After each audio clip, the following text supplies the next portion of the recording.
अस्सलामुअलैकुम जी, मैं हुमारी अली। आप देख रहे हैं मेरा चैनल। तीफी बट की बहन का तहलका खेज बयान सामने आया है। सब इंस्पेक्टर शकील बट उनके गिर्द इस वक्त घेरा तंग हो चुका है। तीफी बट के भाई अजहर गुलशन की भी गिरफ्तारी। अब गेम जो है वो खुलने भी लगी है और पलटना भी शुरू हो चुकी है। जियो फेंसिंग मुकम्मल कर ली गई है। तीफी बट के बिनोई के असल कातिल आखिर कौन निकले हैं? अमीर फतेह और बाबर बट ने पुलिस को अपने बेगुनाह होने के क्या सबूत दिखाए हैं? ये वीडियो बड़ी इंपॉर्टेंट है क्योंकि बहुत सारी गेम्स जो हैं वो खेली जा रही हैं और जो गेम्स हैं उनको दबाने की भी कोशिश की जा रही है और कुछ लोगों को इस वक्त मुकम्मल तौर पर एक्टिव कर दिया गया है सोशल मीडिया पर कि इन सारी के सारे मामला को दबाएं। लाहौर में अमीर बलाच का शादी की तकरीब में कत्ल एक ऐसा टर्निंग पॉइंट था जिसके बाद आप सब देखें कि हालात जो हैं वो मुकम्मल तौर पे आउट ऑफ कंट्रोल हुए हैं। नताइज सबके जो है सामने है, हर चीज़ सामने आना शुरू हो चुकी है। अमीर बलाच के वालिद टीपू ट्रका वाला का कत्ल जो है वो हो या बलाच पर अटैक हो, उसको कत्ल किया गया हो, या फिर हम बात करें एहसन शाह के कत्ल की, इन सब में एक चीज़ बड़ी कॉमन है, एक चीज़ बड़ी मुश्तरक है और वो है शकील बट की मौजूदगी। बड़ी मिस्टीरियस है। अगर इसको समझने की कोशिश करें तो आपको बड़ा अजीब लगेगा कि हर चीज़ में शकील बट वहां पर जो है वो मौजूद होता था। लाहौर पुलिस के ऑर्गेनाइज यूनिट के सब इंस्पेक्टर शकील बट को इस वक्त मुअत्तल कर दिया गया है। लाहौर में जारी जो लड़ाई है उसमें शकील बट को ट्रक्का वाला ग्रुप का अहम कारिंदा समझा जाता है। हालांकि कोई किसी का कारिंदा नहीं होता, जिसको जहां पर जो चीज़ फ़ायदा मंद होती है हमने यही देखा है कि वहीं पर ऐसे लोगों का पलड़ा जो है वो भारी हो जाता है। इससे पहले ये खबरें भी आई थी कि तीफी बट के भाई अजहर गुलशन को जो है को गिरफ्तार किया गया है। सीसीपीओ लाहौर बिलाल सदीक कुमियाना को गैंग वॉर का जिम्मेदार ठहराने पर तीफी बट के भाई अजहर गुलशन को हिरासत में लिया गया। उनसे पूछगिछ की गई, उनको बताया गया, उनसे पूछा गया कि भाई आपके पास क्या सबूत हैं? अगर आपके पास कोई सबूत नहीं है, आप सीसीपीओ पे जो है वो इल्ज़ाम लगा रहे हैं, अगर सबूत नहीं है तो फिर आप ये कहानी क्यों सुना रहे हैं? अजहर गुलशन को उनकी रिहाइशगाह से हिरासत में लिया गया था। जावेद बट साहब के जनाजे के मौके पर अजहर गुलशन ने लाहौर पुलिस के सरबराह के खिलाफ बयान दिया था। बयान में अजहर गुलशन ने गैंग वॉर की वजह सीसीपीओ लाहौर को करार दिया था। अजहर गुलशन ने जावेद बट के कत्ल के हवाले से जो है आइंदा चंद रोज में प्रेस कॉन्फ्रेंस भी करना थी। अजहर गुलशन तीफी बट के बड़े भाई हैं जो वेलेंशिया टाउन में जो है इस वक्त रहते हैं। ऑर्गेनाइज क्राइम यूनिट की जानिब से अजहर गुलशन की गिरफ्तारी के हवाले से लाइल्मी का इजहार किया गया, उनसे पूछगिछ की गई, उनको समझाया गया, उनसे पूछा गया क्या सबूत है, उसके बाद मेरे ख्याल में उनको छोड़ दिया गया है। हकीकत यह है कि तीफी बट के भाई ख्वाजा अजहर गुलशन को पुलिस ने गिरफ्तार कर लिया था और वार्निंग देने के बाद जो है उनको छोड़ दिया था, समझा दिया था अच्छे से कि आपके पास कोई सबूत है तो दुनिया के सामने लेकर आए, नहीं है तो फिर अपना मुंह बंद रखें। और अब अपने ही एक एहलकार के खिलाफ पुलिस ने कार्रवाई शुरू कर दी है। बिल्कुल सही सुन रहे हैं, है तो बड़ी मिस्टीरियस चीज़, बड़ी अजीब सी बात है, लेकिन इस वक्त पुलिस जो है वो उनके ज़राए कंफर्म कर रहे हैं कि इनके सब इंस्पेक्टर शकील बट शहर में जारी जो एक गैंग वॉर है या जो लड़ाई है या जो कत्लो गारतगिरी है, इसका अहम जो है किरदार रहा है। शकील बट ने तीफी बट के बड़े भाई ख्वाजा अजहर गुलशन को धमकियां दी हैं। पुलिस के मुताबिक पुलिस ज़राए ने इसको कंफर्म किया है। शकील बट को ख्वाजा अजहर गुलशन को धमकियां देने की पादाश में मुअत्तल किया गया है। इस वक्त शकील बट ने जी तीफी बट के भाई को सीसीपीओ का नाम लेकर डराने की कोशिश भी की है। एसआई शकील बट का झुकाव हमेशा से अभी जो है वो बताया जा रहा है कि ट्रका वाला ग्रुप की जानिब रहा। 2010 में टीपू ट्रका वाला की वतन वापसी पर शकील बट एयरपोर्ट पर ही मौजूद थे।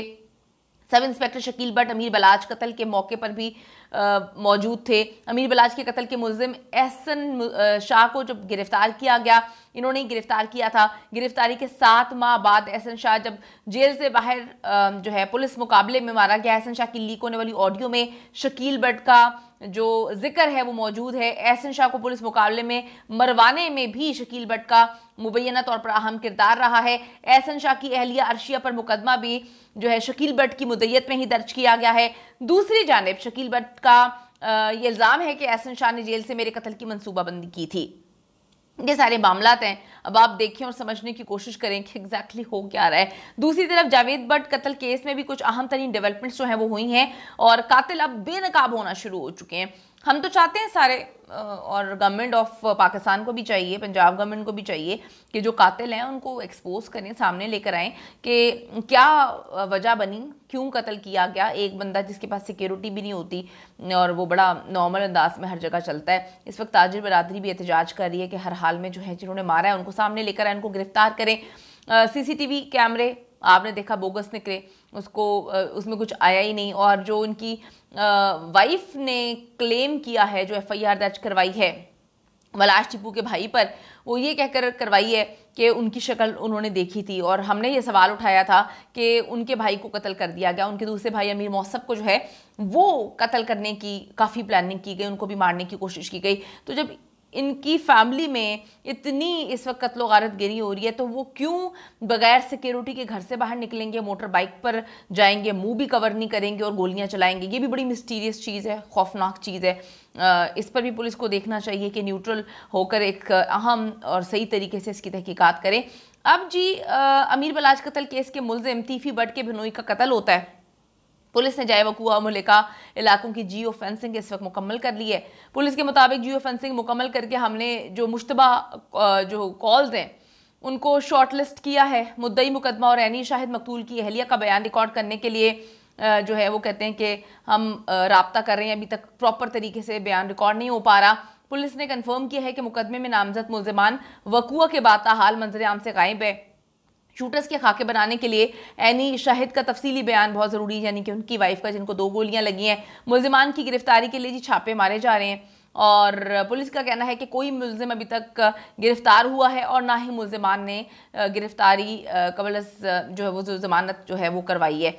तो अब पुलिस जो है वो तो कहती है कि हम सारे मामलात को देख रहे हैं। उसी तरह जब अमीर बलाच को कत्ल किया गया था और पुलिस ने कहा था कि हम जो है पकड़ने की कोशिश करें तीफी बट को, पुलिस ने सारे ताने बाने जो है वो मिला दिए थे तीफी बट से। और अमीर मौसम की मुद्दत में ये जो है एफआईआर दर्ज की गई थी अपने भाई की, और उन्होंने उस वक्त इल्ज़ाम लगाया था कि तीफी बट ने ही मेरे भाई को कत्ल करवाया है। लेकिन उनके मुताबिक पुलिस ने बहुत देर की, पुलिस ने उनको एक सेफ पैसेज दिया था निकलने के लिए। उसके बाद वो दुबई भाग गए थे और फिर उनके भाई गोगी भट्ट को उनको भी पकड़ने के लिए पुलिस जो है वो बड़े आराम और सुकून का मुजाहरा किया था।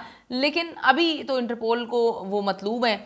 लेकिन मिस्टीरियस बात तो ये भी है जो हम सोचते हैं, लेकिन कहते हैं कि अभी कहा जा रहा है कि इस बात को सोचना नहीं है कि नेशनल टेलीविजन पे बैठ के एक इश्तिहारी मुलजिम का इंटरव्यू, फैब्रिकेटेड इंटरव्यू भी लिया गया था। आप सबने देखा था, मोहसिन नकवी साहब का चैनल है, उस पर तीफी बट का इंटरव्यू भी हुआ था। तो चीज़ें तो बहुत सारी हैं जो समझने की कोशिश सभी करते हैं, लेकिन कहा जाता है कि अगर ज़्यादा समझेंगे तो फिर आपका भी अंजाम काफ़ी बुरा होगा। अमीर बलाच के भाई अमीर फतेह और बाबर बट ने पुलिस को मौका वारदात से अपनी जो गैर मौजूदगी के सबूत देने के लिए राब्ता कर लिया है। और उनका ये मौक़िफ़ है, उनका कहना है कि एहसन शाह और जावेद बट के कत्ल में अमीर बलाच कत्ल को दबाने के लिए जो है ये सारे मामलात उठाए गए हैं ताकि अमीर बलाच का कत्ल दब जाए और हम पर इल्ज़ाम लगाए। मैंने आपको पहले ही बता दिया था कि अमीर बलाच का एक इंटरव्यू इस वक्त सर्कुलेट कर रहा है जिसमें वो कहते हैं कि मुझे जो है वो जाली मुकदमात में गिरफ्तार किया जाएगा और फिर मुझे जेल के अंदर मार दिया जाएगा। लेकिन ऐसा नहीं हुआ। ऐसा हुआ है उनके भाइयों के साथ। अमीर बलाच इस दुनिया में नहीं है, उनको बहुत ही बेरहमी के साथ कत्ल कर दिया जाता है। उसके बाद आप देखें कि एहसन शाह जिसने रैकी की थी उसको कत्ल करवा दिया जाता है। जो इसके मुलजिमान थे वो अभी तक आज़ादाना घूम रहे हैं, कोई पकड़ने वाला नहीं है, कोई चीज़ें नहीं। बड़ी मिस्टीरियस चीज़ें हैं, लेकिन हम चाहते हैं कि हर हाल में जो है इंसाफ हो। और आप ये बताएं, आपको क्या लगता है कि ये सारा मामला जो है किसने किया, क्यों किया और किसको फ़ायदा है?